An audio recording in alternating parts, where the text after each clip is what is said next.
Hello dear student, आप सभी का एक बार फिर स्वागत करते हैं अपने इस यूट्यूब चैनल पे। तो आज के इस वीडियो में हम लोग क्लास 10th सामाजिक विज्ञान का जो 2024 का सेट नंबर 3 चल रहा था उसका हम लोग आखिरी लेक्चर करने वाले हैं। इस वीडियो में आपका ये सेट 3 कंप्लीट हो जाएगा। इसके पीछे मैंने आपको सेट 1 सेट 2 को पूरी तरह से कंप्लीट करा दिया है।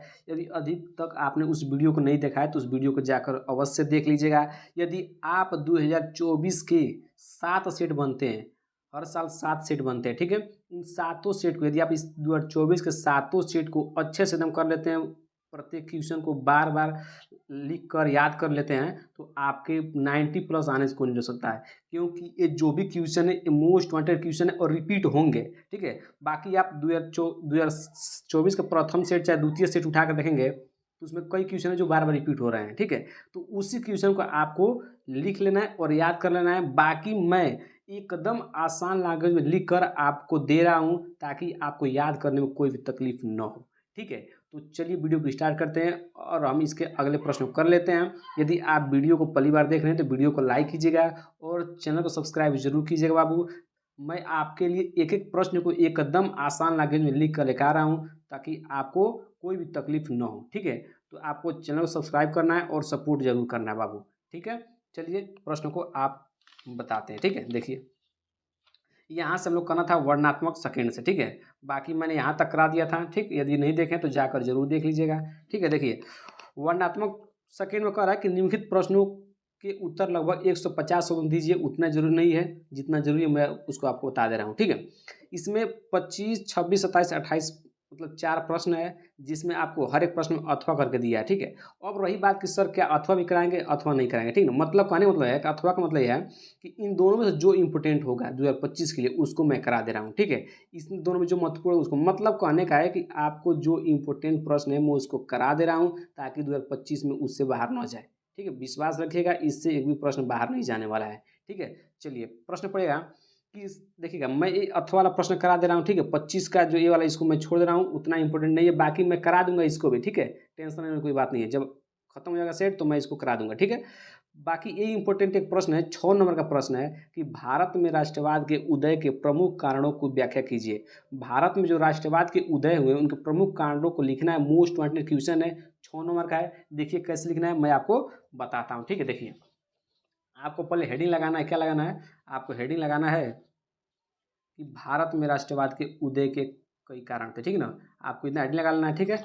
उसके बाद क्या लिखना है, ध्यान समझिएगा। यहाँ पर आपको लिखना क्या लिखना है कि पहला पढ़ लगाना आर्थिक शोषण। क्या लगाना है हेडिंग? आर्थिक शोषण हेडिंग लगाना है, ठीक है। देखिएगा पहले आप हेड लगाना आर्थिक शोषण, उसमें लिखना है कि अंग्रेजों ने देश का आर्थिक शोषण किया। जो अंग्रेज थे उन्होंने देश का क्या किया? आर्थिक शोषण किया, जिससे देश में गरीबी और अकाल बढ़ा, ठीक है।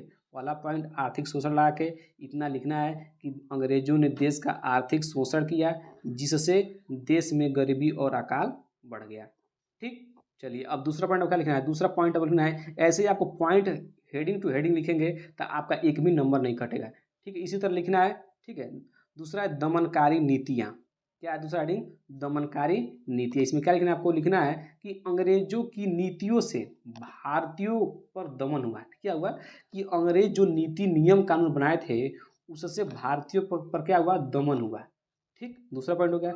तीसरा पॉइंट क्या लिखना है? ध्यान से तीसरा पॉइंट लिखना है सामाजिक आर सामाजिक धार्मिक आंदोलन। तीसरा हेड लगाना सामाजिक धार्मिक आंदोलन। इसमें लिखना है कि 19वीं शताब्दी में, किस शताब्दी में? 19वीं शताब्दी में हुए सामाजिक धार्मिक आंदोलनों ने राष्ट्रीय जागृति पैदा करने में क्या किया? अहम भूमिका निभाई। जो 19वीं शताब्दी में सामाजिक धार्मिक आंदोलन जो हुए वो राष्ट्रीय जागृति पैदा करने में क्या कही? अहम भूमिका निभाई थी, ठीक है। तीसरा पॉइंट हो गया। अब आपको चौथा पॉइंट क्या लिखना है? चौथा पॉइंट लिखना है कि पश्चिमी शिक्षा को लगाना है। उसमें लिखना है कि पश्चिमी शिक्षा का प्रभाव भी भारत में राष्ट्रवाद के उदय में अहम भूमिका निभाया।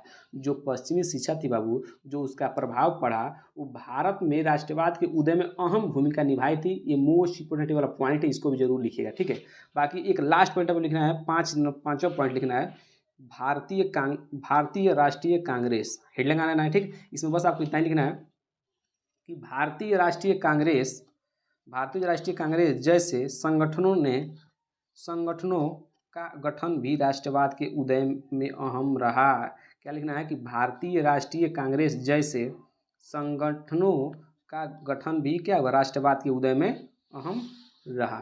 ठीक, ये आपके रहे इस प्रश्न का उत्तर। आप इसको एकदम अच्छे से देख लीजिए, चाहे तो आप इसे स्क्रीनशॉट ले सकते हैं, कोई दिक्कत नहीं होगा, स्क्रीनशॉट ले लीजिए। ठीक, चलिए इस तरह अब अगले प्रश्न को देखते हैं। अगला प्रश्न क्या है, अगला प्रश्न देखिएगा।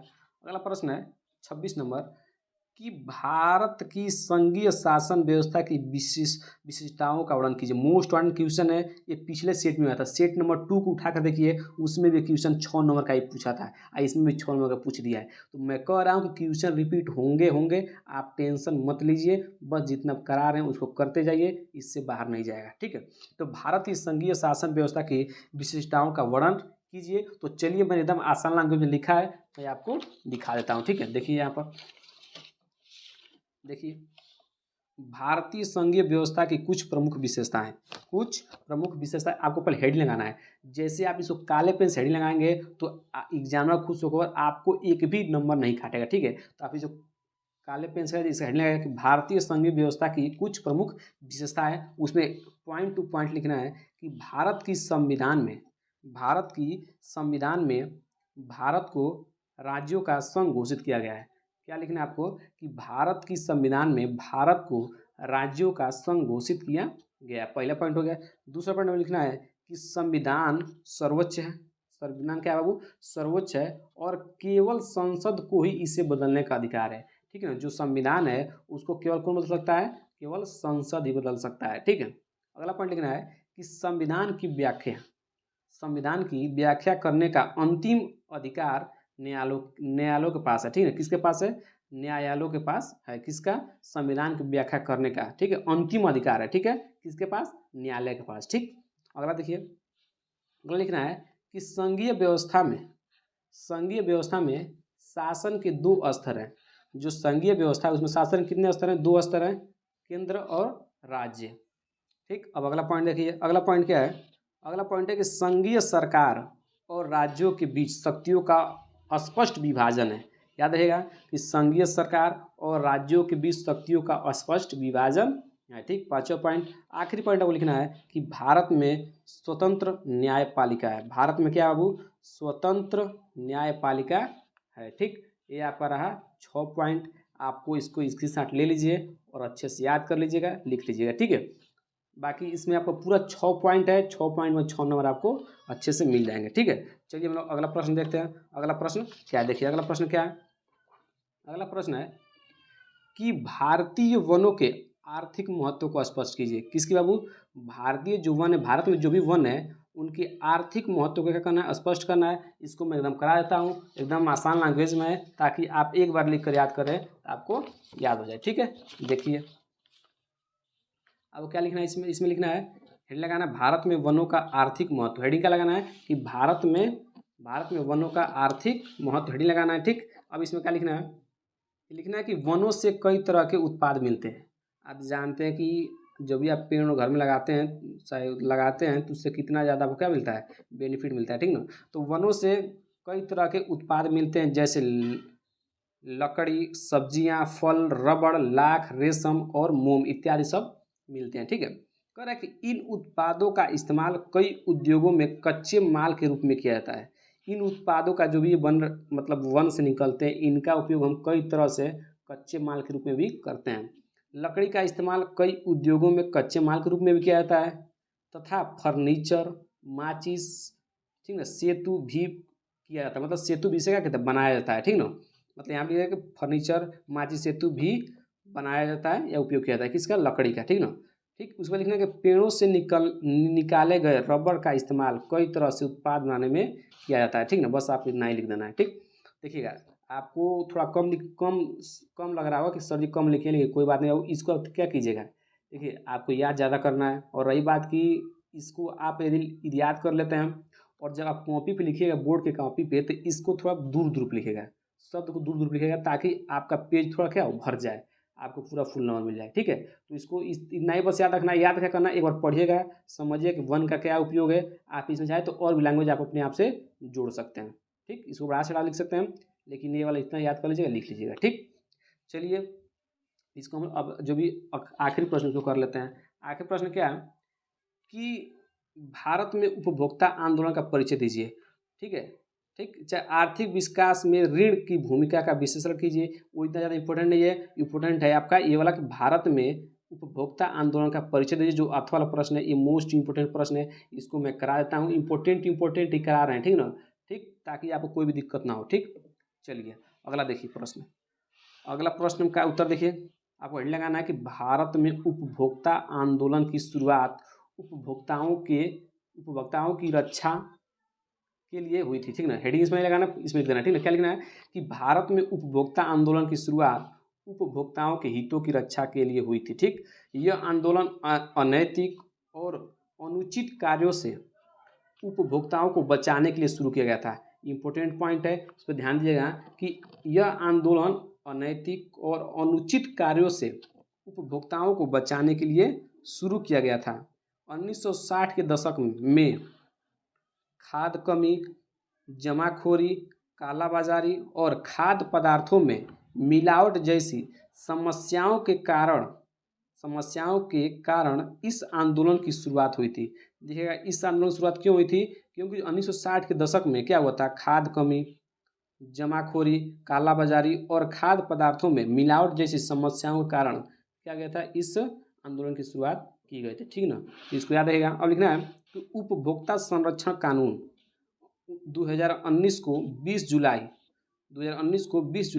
2020 को लागू किया गया था। ठीक ना, जो उपभोक्ता संरक्षण कानून है ये 20, इसको आगे पीछे लिख सकते हैं, 20 जुलाई 2019 को 2020 को लागू किया गया था। ठीक, तो आपको बस इतना ही लिखना है, आपको इससे ज़्यादा नहीं लिखना है। और एकदम आसान लैंग्वेज में मैं लिखा था, इससे कोई भी आसान लैंग्वेज नहीं हो सकते हैं। ठीक है, ताकि आपको याद करने में कोई भी दिक्कत न हो। ठीक है, तो इसी तरह मैंने क्या किया, आपको 25, 26, 27, 28 प्रश्नों क्या करें पूरी तरह से कंप्लीट कर दिया है। बच रहा है आपका मानचित्र संबंधित प्रश्न। मैंने आपको पहले ही बोल दिया है कि मानचित्र संबंधित जो प्रश्न है इसको मैं अंत में करा दूंगा। जब सातों सेट आपके कंप्लीट हो जाएंगे तो इसको मैं क्या करूँगा, अंत में करा दूंगा, क्योंकि ये सब क्वेश्चन क्या है, रिपीट है। आप जाकर देखिएगा। ठीक है, तो आप टेंशन मत लीजिएगा, मानचित्र वाला कार्य मैं कराऊंगा। ठीक है, सबसे पहले इस प्रश्न को बताऊंगा, इसका उत्तर लिखाऊंगा। फिर जब आपको उत्तर पता रहेगा, जैसे आ जाएगा कि वो स्थान जहां भारतीय कांग्रेस का अधिवेशन सितंबर 1920 में हुआ था, वो स्थान तो आपको पता होना चाहिए ना कि वो कौन सा स्थान है जहाँ पर भारतीय राष्ट्रीय कांग्रेस का अधिवेशन हुआ था। तो आपको जब स्थान पता रहेगा तभी तो आप मानचित्र पर उसको दर्शाएंगे। तो सबसे पहले इन क्वेश्चन का मैं उत्तर लिखवाऊंगा, फिर उसको हम लोग मानचित्र पर एकदम अच्छे से कर लेंगे, एक भी नंबर नहीं कटेगा। ठीक, तो टेंशन मत लीजिएगा, आप लोग जितना करा रहे उतना करते चलिए, बाकी सब जिम्मेदारी आप हम पर छोड़ दीजिए। बस आप क्या करना है, पढ़ना है, और क्या करना है, बहुत चैनल को सपोर्ट करना है, और उस चैनल को सब्सक्राइब कीजिएगा जरूर, और शेयर जरूर कीजिएगा। ठीक है, तो चलिए मिलते हैं इस तरह।